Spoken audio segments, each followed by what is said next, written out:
آج کی رات ایک عظیم اور دردناک رات ہے۔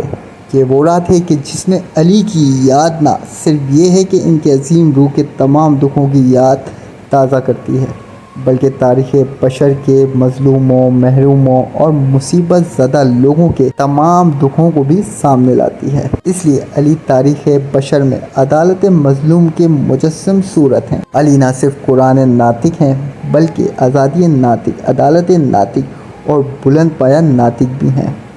بشریت نے جتنی تکلیفیں جھیلی ہیں، جتنی شہادتیں پائی ہیں، جتنے عذاب جھیلے ہیں، جتنے کوڑے کھائے ہیں اور انسانی روح اور وجدان نے ظلم، جتنی پریشانیاں، جتنے فریب اور دغا بازیاں سہی ہیں، وہ سب علی کے چہرے اور علی کی زبان پر اتر آئی ہیں اور ان سے فریاد کر رہی ہیں۔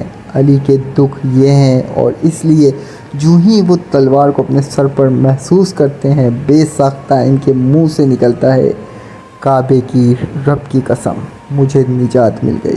ڈاکٹر علی شریعتی۔ اقتصاب۔ کتاب علی پیروکار اور ان کا دکھ۔